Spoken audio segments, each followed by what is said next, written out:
السلام علیکم یا اہل القبور، اللہم اغفر للمؤمنین والمؤمنات والمسلمین والمسلمات من الجنت والناس۔ اچھا جی، پہلے چچا جان السلام علیکم جی۔ چچا جان کیا حال ہے جی؟ ٹھیک ہو؟ خیر خیریت ہے؟ اللہم اغفر للمؤمنین والمؤمنات والمسلمین والمسلمات۔ بسم اللہ الرحمن الرحیم۔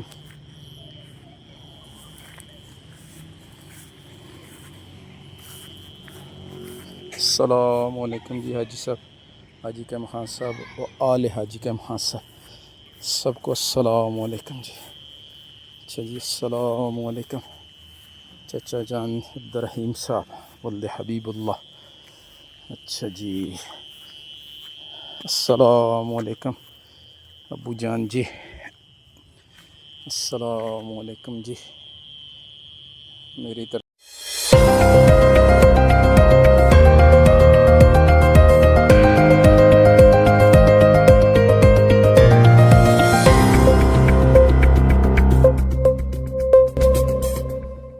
بسم اللہ الرحمن الرحیم۔ السلام علیکم ناظرین اکرام، آج ہم حاضر ہیں ہفتے والے دن کا پروگرام لے کر، جس کا موضوع ہے میں اور میرا گھر، میں اور میرا پیارا گھر، میں اور میرا پرسکون گھر، میں اور میرا گھر جنت جیسا۔ اب کہتے ہیں کہ جس گھر کے اندر اللہ پاک کے احکامات زندہ ہوتے ہیں نا، اور اللہ کے محبوب نبی پاک صلی اللہ علیہ وسلم والے طریقے زندہ ہوتے ہیں، ان کے اہل و عیال میں برکت بھی ہوتی ہے، اور وہ گھر والے ایسا محسوس کرتے ہیں کہ جیسے ہمارا گھر جنت کا نمونہ ہے، یعنی خوش رہتے ہیں، ہر ایک دوسرے کے اوپر سلامتی اور ایک دوسرے کے لیے معاون۔ اور ایک مقولہ بھی ہے، کہتے ہیں کہ جس گھر میں مستورات کا کتنا اہم کردار ہے، اور جس گھر میں کہتے ہیں کہ مستورات میں سے عورتیں جو ہیں وہ اگر دیندار ہوں گی، پہلا فائدہ کیا ہوگا جی؟ ان کی نسلیں بھی آگے دیندار چلیں گی۔ دوسرا، وہ گھر جنت کا نمونہ ہوگا۔ اور جس گھر میں مستورات کی زندگیوں میں، عورتوں کی زندگی میں دین نہیں ہوگا، تو پھر ان کی نسلوں میں بھی دین آنا مشکل ہوتا ہے۔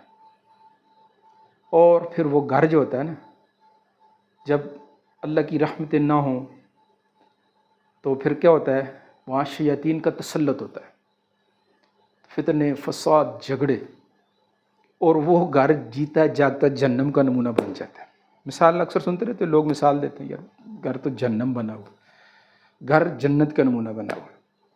تو اس کے لیے جو ہے نا، ہمیں کچھ زیادہ نہیں کرنا، صرف اور صرف اپنی طبیعت کو نا بدلنا ہے۔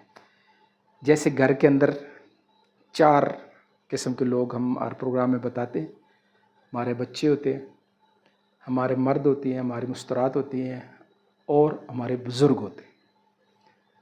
اب چاروں کا تعلق آپس میں کیسا ہو، پیار محبت والا کیسا ہو، ابھی کچھ دن پہلے کی بات بتاتا ہوں۔ وہ چونکہ ہمارے گھر میں الحمدللہ اپنا کچھ کوشش کرتے ہیں اللہ پاک کی توفیق سے کہ دین کے مطابق زندگی گزرے۔ تو میرے پاس ایک آدمی بیٹھے ہوئے تھے، تو کوئی ایسے ہی نفلی روزے کا دن تھا۔ الحمدللہ کوشش ہوتی ہے سوموار اور جمعرات کا روزہ رکھا جائے۔ تو وہ کچھ چیز مہمانوں کو پیش کر رہے تھے، تو وہ انہوں نے میرے بچوں سے بھی کہا کہ بھئی آپ ہی لے بیٹا۔ تو وہ کہنے لگے جی کہ ہمارا روزہ ہے۔ میں نے کہا ہاں جی، آج تو ہمارا روزہ ہے۔ تو وہ حیران ہو رہے تھے۔ میں نے کہا جی یہ کوئی اتنی مشکل بات نہیں ہے، انسان کو اللہ پاک نے نا سوچ کے ساتھ چلنے کا عادی بنایا ہوا ہے۔ انبیاء علیہ السلام آ کے نا بندے کے دلوں کے اوپر محنت کرتے ہیں، اس کی سوچ بدلتے ہیں، تو وہ سارے کام کرنے آسان ہو جاتے ہیں۔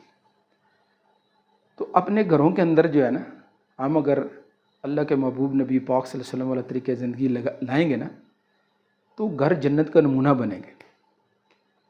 اور آسان ترین بات یہ ہے کہ ایک تو بھائی گھروں کے اندر جو ہے نا نمازوں کا اہتمام ہو، 5 نمازیں جو ہے نا پابندی کے ساتھ، اور مرد جس وقت اذان ہو نا، مرد تو جائے مسجد میں، اور مستورات ہماری ہو مصلی پہ، اور 7 سال سے اوپر کے بچے کو نماز کا کہنا شروع کر دیں، اور 10 برس کا اب ہو کے نماز میں کمی کرے، تھوڑی اس کو ڈانٹ ڈپٹ کرنے، نہیں نمازی بنانا ہے۔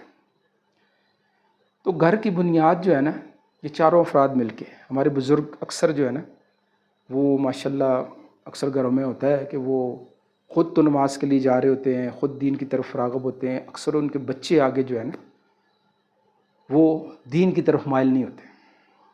ایک دفعہ ہمارے پاس ادھر وہ لاہور سے ایک عالم آئے ہوئے تھے، تو بات سنا رہے تھے، کہتے ہیں کہ صبح کی نماز کے بعد ایک ہمارے محلے کے حاجی صاحب ہیں، میں نے ان سے پوچھا جی کہ آپ کا بیٹا جو ہے نا وہ نماز میں نظر نہیں آ رہا۔ وہ کہتے ہیں جی میں جگا کے آ گیا تھا اور میں اپنا فرض پورا کر آیا، اور نہیں آیا تو وہ جانے اس کا کام۔ وہ مولانا کہنے لگے، میں نے حاجی صاحب سے کہا جی کہ جس وقت آپ نے اپنے بیٹے کو جگا کے آپ مسجد آ رہے تھے، جگایا، اس وقت آپ کے بیٹے کے بستر میں سانپ گھس رہا ہوتا، یا اس کے بستر کو ایک کونے سے آگ لگی ہوتی، تو تب بھی آپ ایسے ہی اس کو جگا کے خود مسجد آ جاتے؟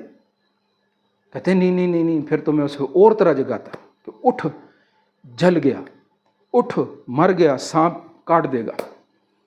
تو کہتے ہیں میں نے ان سے کہا کہ اللہ کے محبوب نبی پاک صلی اللہ علیہ وسلم فرمان کے مطابق کہ بے نماز آدمی کی قبر میں آگ جلا دی جاتی ہے، اور 77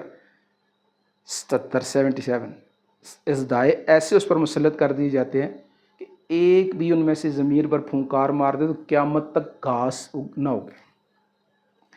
تو کہتے ہیں میں نے کہا عیسی صاحب یہ اپنے بیٹے کو آپ نے فرض اپنا جگانے والا پورا کر کے آگے تھے، تو یہ آگ لگی ہوئی اور سانپ بستر میں گھستے ہوئے کیوں نہیں نظر آئے؟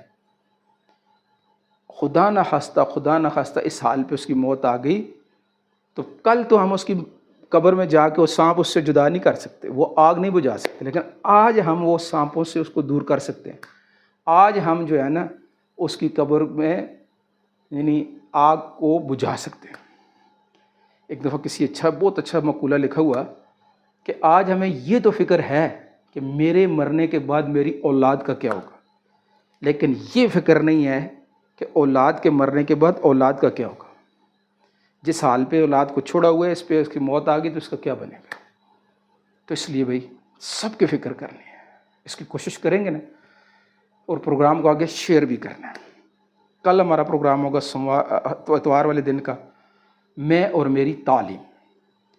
تب تک کے لیے اجازت، اللہ حافظ۔